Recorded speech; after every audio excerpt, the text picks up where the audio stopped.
नमस्कार दोस्तों। Join territorial army as an officer. तो नाम से समझ रहे होंगे आप कि आपको इंडियन आर्मी ज्वाइन करने का मौका मिल रहा है एज एन ऑफिसर, जिसमें आपकी जो वैकेंसीज़ हैं, ठीक है, वो है टोटल 19 में से 18 है मेल के लिए और एक है फीमेल के लिए। तो फीमेल निराश ना हो, अगर आप एलिजिबल हैं अप्लाई करिए, क्योंकि इसमें आपका CBT होगा, कंप्यूटर बेस्ड एग्ज़ाम होगा, कंप्यूटर बेस्ड टेस्ट होने वाला है। इसमें आपकी जो पोस्टिंग होगी एज एन ऑफिसर होगी, लेफ्टिनेंट की रैंक तक आपकी इसमें जाएगी और भी पोजीशंस हैं जो आपकी ऑफिसर के लेवल की ही आपको जॉब मिलने वाली है, ठीक है। Part time commitment and not a full time career.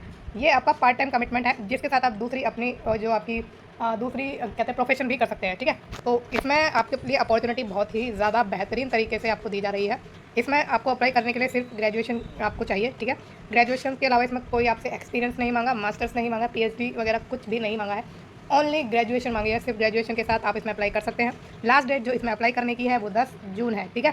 तो मेरे ख्याल से अगर आपको ये मौका मिल रहा है तो डेफिनेटली आप इसमें अप्लाई करिए। बाकी और भी इसमें थोड़े से क्या है, इनके क्राइटेरिया है कि कौन कौन इसमें और अप्लाई कर सकता है, वो हम देखने वाले हैं। इसके एग्ज़ाम का पैटर्न देखेंगे कि एग्ज़ाम कैसे होगा, किस तरह से होने वाला है, ठीक है। कब तक होगा, डेट भी इन्होंने मेंशन कर दी है अभी से ही, तो डेट भी आपको बता देंगे कि कितनी डेट को आपको एग्ज़ाम होने वाला है। जल्दी एग्ज़ाम होगा, लेट नहीं होगा। तो जिनको भी जल्दी है इंडियन आर्मी ज्वाइन करने की, नौकरी पाने की, भले ही पार्ट टाइम है, लेकिन आपको जो पे लेवल मिलेगा वो एक ऑफिसर के लेवल का ही मिलेगा, सैलरी अच्छी मिलेगी, बहुत अच्छा ये अपॉर्चुनिटी, बहुत अच्छी अपॉर्चुनिटी आपके पास आई है। इस नोटिफिकेशन को देख के मुझे बहुत खुशी हुई थी पर्सनली, क्योंकि ये बहुत अच्छी आपकी, जैसे किसी किसी का सपना होता है कि वो इंडियन आर्मी ज्वाइन करना चाहते हैं, बट किसी कारण की वजह से, अपनी क्वालिफिकेशन की वजह से या अदर जो चीज़ें होती हैं उनकी वजह से वो इसमें ज्वाइन नहीं कर पाते, या एज लिमिट की वजह से भी बहुत ज़्यादा बच्चे बाहर निकल जाते हैं। तो इसमें एज लिमिट भी आपकी काफ़ी अच्छी खासी है, क्वालिफिकेशन सिंपल रखी है, कुछ भी नहीं रखा, और फिजिकल स्टैंडर्ड में आपको सिर्फ फिटनेस मांगी है और ज़्यादा इन्होंने क्राइटेरिया कुछ भी नहीं रखा है, ठीक है। बाकी मिनिमम स्टैंडर्ड होते हैं, देखो आपकी कम से कम 150, आई थिंक 152 फीमेल के लिए, 157 मेल के लिए, आई थिंक पक्का नहीं है, लेकिन इतनी मिनिमम होती ही होती है इंडियन आर्मी में। बट अगर आपकी कम भी है तब भी आप अप्लाई कर सकते हैं, ऐसा कुछ भी नहीं है, क्योंकि इसमें ऐसा कुछ नोटिफिकेशन में लिखा ही नहीं है इन्होंने, है ना। वो मैं आपको जो पढ़ के दिखा दूँगी कैसी चीज़ें कैसे हैं। तो चलिए शुरू करते हैं अब आगे। तो वैकेंसीज का नंबर मैंने आपको बता दिया, ठीक है। नेशनलिटी इंडियन होनी चाहिए, मेल एंड फीमेल दोनों आपको भरने को मिलेगा, और 18 से 42 साल इसकी एज लिमिट है, ठीक है। एज लिमिट आप देख सकते हैं, 42 साल अपर एज लिमिट है, हर कोई इसमें भर पाएगा, और 18 प्लस होनी चाहिए। 10 जून तक आपकी इसमें ये काउंटिंग होगी किसकी, आपकी एज लिमिट की। ग्रेजुएशन फ्रॉम एनी रिकॉग्नाइज, अब आपने चाहे आर्ट से करी है, चाहे कॉमर्स से करी है, चाहे साइंस से करी है, चाहे किसी भी ब्रांच से करी है, आप इसमें अप्लाई कर सकते हैं। आपकी BA होनी चाहिए। फिजिकल स्टैंडर्ड में आए तो एक candidate must be physically and medically fit in all respect, ठीक है। आप देखो फिजिकल स्टैंडर्ड में सिर्फ इतना ही कहा इन्होंने कि कैंडिडेट को फिजिकली और मेडिकली फिट होना चाहिए हर एक रेस्पेक्ट में। एम्प्लॉयमेंट पर आते हैं, ठीक है। यहाँ आपके लिए मेन चीज़ है, सबसे ज़्यादा मेन चीज़ यही है आपके एम्प्लॉयमेंट में। आपसे बोला है गेनफुली एम्प्लॉयड। गेनफुली एम्प्लॉयड मतलब आपने जो है सैलरी के साथ आप काम कर रहे हैं, किसी भी तरह की हो, आप प्राइवेट कर रहे हैं, गवर्नमेंट कर रहे हैं, कोई सी भी कर रहे हैं नौकरी, और या फिर आप सेल्फ एम्प्लॉयड हैं, मतलब खुद से ही अपनी आजीविका कमाते हैं, खुद अपना बिजनेस आपने स्टैब्लिश कर रखा है, छोटा मोटा चाहे कैसा भी स्टार्टअप कर रखा है, कुछ भी कर रखा है, लेकिन अगर आप इनकम लेते हैं मंथली तो आप इसमें अप्लाई कर सकते हैं। ये एक मेन क्राइटेरिया है आपका, इन्होंने ये असेंशियल रखा है, इसके बिना आप अप्लाई नहीं कर पाएंगे। तो आपने कहीं भी ज्वाइन कर रखा है, कॉन्ट्रैक्ट बेसिस कर रखा है, किसी भी तरीके से कर रखा है, आप इसमें अप्लाई कर सकते हैं। बट इसमें एक एक्सेप्शन ये है कि अगर आप regular army, navy, air force, police, GRF या पैरामिलिट्री इसी किसी की तरह, मतलब ऐसी ही किसी तरह की आप फोर्स में एंगेज्ड हैं, तो आप इसमें अप्लाई नहीं कर सकते, ठीक है। ये एक एक्सेप्शन रखा है इन्होंने। डेट देख लीजिए, ऑनलाइन एंट्रेंस की 20 जुलाई 2025 है, जो कि चेंज हो सकती है, बट ज़्यादा चांसेस है कि चेंज नहीं होगी। 20 जुलाई को, यानी आपके 2 महीने में ही एग्जाम हो जाएगा। सबमिशन ऑफ एप्लीकेशन फॉर्म मैंने आपको बता दिया, 10 जून है, और 12 मई से भरे जा रहे हैं फॉर्म। अच्छा खासा टाइम आपको दिया जा रहा है। Centre of examination pan India हो सकता है, ठीक है। पूरे इंडिया में कहीं भी आपका एग्जाम कंडक्ट कराया जा सकता है। स्टैंडर्ड एंड सिलेबस की बात करते हैं तो आपकी क्या है, जो आपकी क्वालिफिकेशन है वही आपका स्टैंडर्ड रहता है। ग्रेजुएशन है तो ग्रेजुएशन के लेवल का ये पूछने वाले हैं। एक ही सेशन में आपका पेपर होगा, पार्ट 4 तक आपके पेपर होंगे। पार्ट 1 में रीजनिंग आएगी, रीजनिंग में आपके 25 क्वेश्चन होंगे 25 मार्क के। पार्ट 2 में एलिमेंट्री मैथमेटिक्स आएगा, 25 क्वेश्चन होंगे 25 मार्क के। जनरल नॉलेज में आएंगे आपके 25 क्वेश्चन 25 मार्क के। इंग्लिश आएगी 25 क्वेश्चन 25 मार्क के। 2 घंटे का पेपर होगा, 100 क्वेश्चन पूछे जाएंगे और 100 मार्क के वो रहेंगे, ठीक है। अब standard of the paper in elementary mathematics, जो आपका मैथ आने वाला है, अरिथमेटिक आने वाला है, उसका क्या आपका लेवल है, वो होगा आपका 10th, ठीक है। बहुत ही कम लेवल रखा है, बेसिक लेवल रखा है 10th का आपके क्वेश्चंस का मैथ का, ठीक है। The standard of paper in other subject, दूसरे सब्जेक्ट का क्या है, अप्रॉक्सीमेटली जो आपकी ग्रेजुएशन है वही लेवल है, जैसा कि मैंने आपको बताया। बस मैथ का आपका 10th का लेवल इसमें रखा है, पेपर का, क्वेश्चन पेपर का, ठीक है। अब सिलेबस देख लीजिए आप, अब इसकी आप प्रिंट आउट निकालना, ठीक है। मेरी हमेशा आपसे यही एडवाइस रहती है आपको कि आप जब जिस भी पोस्ट के लिए अप्लाई कर रहे हैं उसमें एग्जाम होता है, तो उसका सिलेबस निकालिए, ढंग से एनालाइज कीजिए। आप देखिए कि आपका इसमें क्या सब्जेक्ट ज़्यादा कमजोर है, क्या सब्जेक्ट बहुत ज़्यादा स्ट्रॉग है, किसमें आप मीडियम है, किसमें आपकी और तैयारी आपको चाहिए, ठीक है। कंपटीशन आपको पता है बहुत टफ है आजकल की दुनिया में, हर कोई हर एक एग्जाम के लिए भरता ही भरता है। तो इससे आप निराश ना हो, अपनी जो प्रैक्टिस है, अपनी जो क्या कहते हैं, अपनी जो तैयारी है वो एकदम बढ़िया तरीके से करिए। इसमें एक आपको ईडियम बताऊँ मैं, जो आपको शायद मोटिवेट करें, वो ऐसी है कि practice like you never win and perform like you never loss. ठीक है, प्रैक्टिस ऐसी करिए कि आपने कभी जो है कोई जंग जीती ही ना हो, और परफॉर्म ऐसा करिए कि आप कोई जंग हारे ही ना हो। ठीक है, एग्जाम के रेस्पेक्ट में मैंने ये बात बोली है। ठीक है, तो ध्यान रखिए इस चीज़ को कि आप अपनी तैयारी बेहतरीन तरीके से, अपनी कमजोरियों को पकड़िए, उस पर काम कीजिए और अपनी जो नंबर है वो एकदम मेरिट में ऊपर लाइए। ठीक है, समझ गए आप ये चीज़ें। आप बढ़ते हैं और आगे, ये जनरल नॉलेज है पार्ट 3 पार्ट 4। ठीक है, तो एलिजिबिलिटी आपको इंश्योर कर लेनी है अपनी कि आप एलिजिबल है। एग्जाम ड्यूरेशन आपको 2 घंटे का इन्होंने बताया है। ठीक है, कंप्यूटर बेस्ड टेस्ट होने वाला है। क्वालिफाइंग मार्क पर आए तो territorial army directorate have description to fix qualifying mark, तो जो आपकी क्वालिफाइंग मार्क्स होंगे वो डायरेक्टरेट तय करेंगे। पेनल्टी फॉर रॉन्ग आंसर की बात करें तो पेनल्टी आपकी इसमें लगेगी, कितनी लगेगी, 1/3 की लगेगी। काफ़ी अच्छी खासी आपकी ये पेनल्टी लगा रहे हैं, तो इसका खास ध्यान रखिएगा। फीस की बात करें 500 रुपये आपको देनी है, ऑनलाइन आपको देनी है। ठीक है, अब हाउ टू अप्लाई में ऑनलाइन आपको अप्लाई करना है। अब ऑनलाइन आप अप्लाई कर देंगे, आपका CBT निकल जाएगा। उसके बाद क्या करना है, आपको ये एक फॉर्म मिलेगा वेबसाइट पर ही। ठीक है, वेबसाइट पर जाना, उस पर आपको ये वेबसाइट का वैसे लिंक आपको इस वीडियो के डिस्क्रिप्शन बॉक्स में मिलेगा, तो आप उस लिंक पे जाना, आपको हाइपर लिंक मिलेंगे। ठीक है, वेबसाइट पर क्या मिलेंगे, आपको हाइपर लिंक मिलेंगे। हाइपर लिंक मतलब ब्लू में होगा वो। ठीक है, जो लिखे होंगे ना बड़ी, ये IAF ब्रैकेट में TA9 रिवाइज पार्ट 1, ये आपका ब्लू रंग में मिलेगा, ब्लू कलर में मिलेगा। उस पर क्लिक करना तो आपका फॉर्म आ जाएगा। ठीक है, इसी तरीके से आप वेबसाइट पर जाएंगे, लिंक करके एक आपका ब्लू होगा लिंक। ठीक है, मतलब ब्लू करके लिखा होगा लिंक, तो उस पर क्लिक करना, आपको ऑनलाइन एप्लीकेशन फॉर्म देखने को मिलेगा। जब आप उससे ऑनलाइन एप्लीकेशन फॉर्म आपका खुल जाएगा। ठीक है, अब आगे बात करते हैं, यहाँ कुछ इंस्ट्रक्शन दी हुई है। तो ऑनलाइन एप्लीकेशन फॉर्म भरना है, आपको पता है ईमेल आईडी वगैरह आपको सब करेक्टली भरना है, ताकि आपको जब भी इंटीमेट करा जाएगा आपके इंटरव्यू के लिए, क्योंकि SSB आपका इंटरव्यू रखेगा, इंटरव्यू के लिए आपको ईमेल और SMS के थ्रू ही बताया जाएगा। ठीक है, चले आगे। अब और सेल्फ एम्प्लॉयड का मैंने आपको बता ही दिया है। Admit card for online entrance exam, आपको एडमिट कार्ड बता दिया जाएगा। देखो ईमेल SMS वगैरह पर आपको बताया जाएगा। हेल्पलाइन नंबर आपको इसमें दी जा रही है, अगर आपको कोई टेक्निकल एरर आता है तो आप उसके लिए कनेक्ट कर सकते हैं, जिसके लिए आपको वेबसाइट पर ही मिलेंगी चीज़ें। 10 बजे से शाम के 5 बजे तक आपको इसमें जो है अपना टेक्निकल एरर जो है, जो भी आपको कुछ भी और कुछ पूछना भी है, तब भी इंक्वायरी लेनी है आपको इस फॉर्म से रिलेटेड कि इसमें मैं एलिजिबल हूँ या नहीं हूँ, आप सीधा उसमें कॉल करिए या मेल करिए, आपको जवाब मिल जाएगा। ठीक है, आगे चलें, सिलेक्शन प्रोसेस की बात करते हैं। ज़्यादातर कैंडिडेट इसका भी इंतजार कर रहे होंगे। तो candidate whose application forms are found correct and are declared successful in the online entrance exam will be detailed for intelligence and personality test at the service selection board. इसमें आपको CBT देना है, एंट्रेंस एग्जाम आपका clear हो गया, उसके बाद आपका इंटेलिजेंस और पर्सनैलिटी टेस्ट और साइकोलॉजिकल टेस्ट होगा। ठीक है, तो स्टेज सिलेक्शन प्रोसेस आपका होगा, साइकोलॉजिकल एप्टीट्यूड टेस्ट होगा, इंटेलिजेंस टेस्ट होगा, और वो जो है सिलेक्शन बोर्ड द्वारा लिया जाएगा। All the candidate will be put to stage 1 test on first day.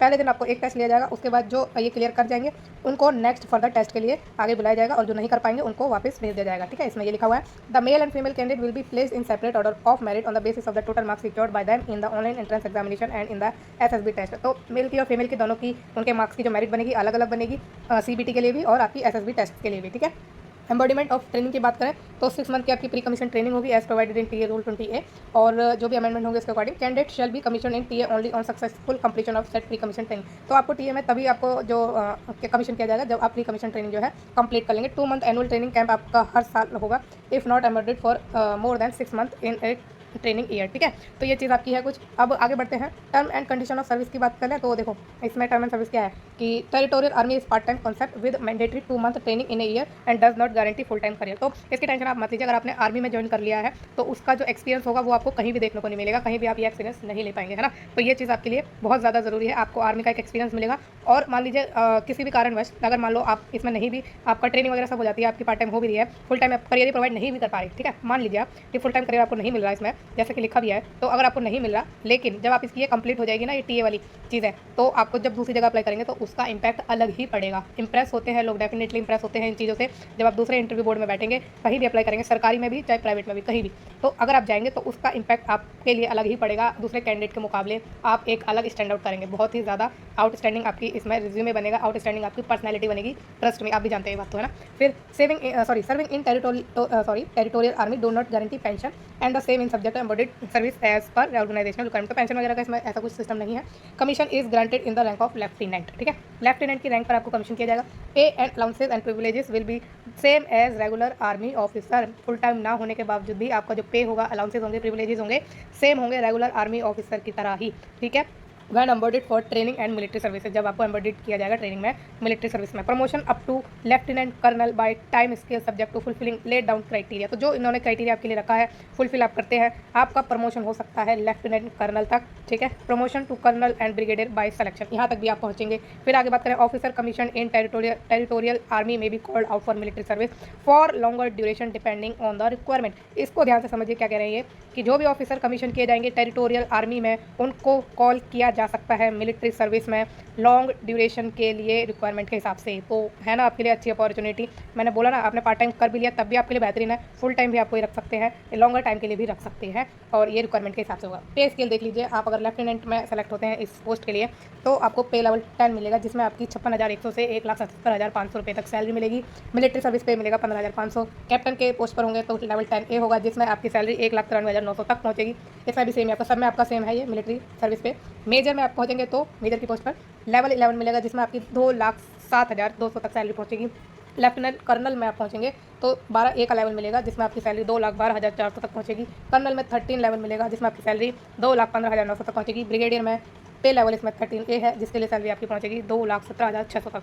तो आप मैं मतलब वर्ड में आपको मतलब एक्सप्लेन नहीं किया जा सकता कि कितनी ज़्यादा इंपॉर्टेंट आपके लिए वैकेंसीज आई हैं ये टीए की, और आती है। बहुत अच्छी अपॉर्चुनिटी आपके लिए है। आप अगर क्वालिफाई करते हैं, आप एलिजिबल हैं, तो इसमें ज़रूर फॉर्म भरिए ही भरिए, चाहे आपके लिए कितनी भी ये वैकेंसीज का नंबर है कम ज़्यादा की टेंशन मत लेना। आपकी किस्मत में जोर मारा तो आपका सिलेक्शन ही पक्का से पक्का होगा, और आपकी मेहनत पर भी ये डिपेंड करेगा। दोनों चीज़ें चलती हैं साथ साथ, ठीक है, समझ गए आप ये चीज़ें। अब candidate who qualify in online entrance exam CBT में जो क्वालिफाई करेंगे उनको फॉलोइंग डॉक्यूमेंट लेके जाने हैं, ओरिजिनल और साथ में उनकी कॉपी सेल्फ अटेस्टेड, ठीक है, ओरिजिनल लेके जाना, साथ में सेल्फ अटेस्टेड कॉपीज़ लेके जाना। उन्हीं डॉक्यूमेंट्स की एप्लीकेशन फॉर्म डाउनलोड करेंगे, और जो IAFTA वगैरह आपको जो मैंने लिंक बताया उस पर जाके आप उसको डाउनलोड करेंगे और उसे भर के अपनी ओन हैंड राइटिंग में लेके जाएंगे, ठीक है। ऑल एजुकेशन क्वालिफिकेशन सर्टिफिकेट लेके जाने हैं मैट्रिक से, यानी 10th लेवल से शुरू करेंगे अपने एजुकेशन क्वालिफिकेशन, और जो भी हायर आपकी क्वालिफिकेशन है वहाँ तक लेके जाएंगे, ठीक है, मतलब ग्रेजुएशन तक तो लेके जाने हैं। और अगर आपने अपने अपर क्वालिफिकेशन भी भरी है तो वो भी लेके जाएंगे। मेरा अब से आपको यही एडवाइस है कि आप अगर मास्टर्स से PhD रखते हैं तो आप उसे भी मेंशन कर देना, है ना, आपके लिए ये बेनिफिट करेगा ही करेगा।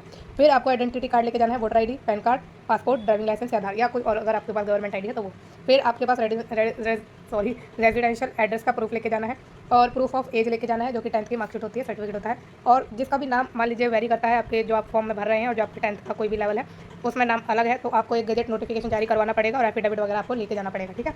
फिर लेटेस्ट इनकम प्रूफ भी आपको लेके जाना है, अप्रोप्रिएट अथॉरिटी से ये इशू होना चाहिए, जो कि इनकम टैक्स रेवेन्यू डिपार्टमेंट है, मजिस्ट्रेट है या आपका एम्प्लॉयर है, ठीक है। फिर नेक्स्ट है आपको copy of latest income tax return लेके जानी है, जो भी आपने फाइल करी है लास्ट, और एडमिट कार्ड तो लेके ही जाना है आपको। अब बढ़ते हैं आगे, सबका परफॉर्मा इन्होंने दिया है कि क्या चीज़ कैसे लेके जानी है ना। Self employed candidate are required to submit an affidavit of non judicial stamp paper of minimum value duly attesting stating nature of employment and annual income along with photocopy of pan.